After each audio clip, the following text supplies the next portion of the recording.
speaking of Liverpool in cup competitions, we're going to end with the FA Cup. Stevie Nicol, who's this a bigger game for on Sunday? Manchester United or Liverpool in the quarterfinal?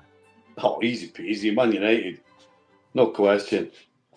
Listen, if Liverpool lose this, it's well, okay, you know what? It's one less to worry about.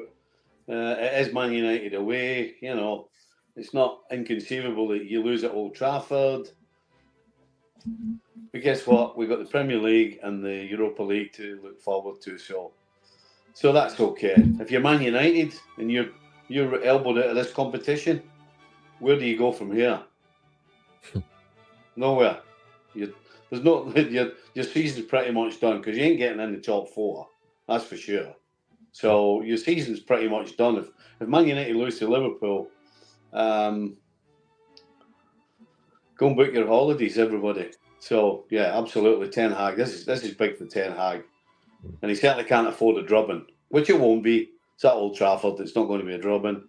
I think Liverpool are favourites to win the game, but it'll be tight.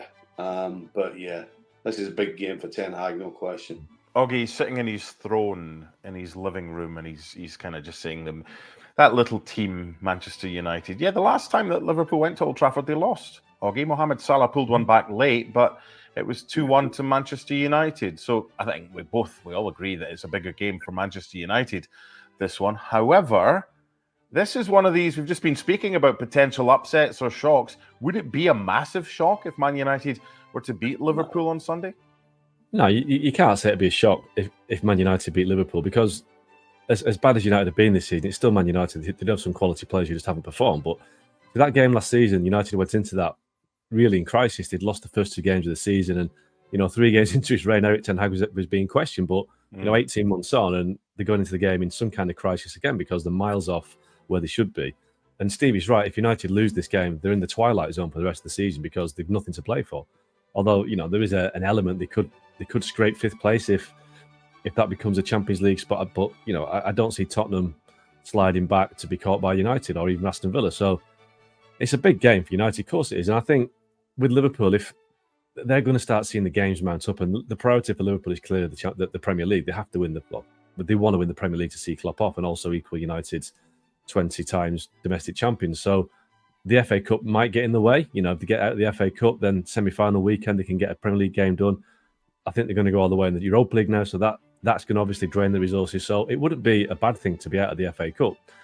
But obviously Liverpool are a club that want to win everything they play for. They're not one of those clubs that can pick and choose. They're not like Tottenham under Pochettino. They go for everything. So they'll want to win this. But yeah, it's a bigger game for Man United. But as soon as the whistle goes, as Steve, you'll know, there's no way Liverpool will say it doesn't really matter to us this because it's only the FA Cup. Sure. They'll be desperate to win. They've got 9,000 fans at the game on Sunday. So as soon as that game starts, it's massive. And it's the biggest 2 teams in English football wanting to get one over each other. Stevie, Liverpool getting the big players back at the right time with the business end of the season just around the corner. Yeah, somewhat. I'd still like to have Kanate back 100%. I wouldn't mind having Jota as well.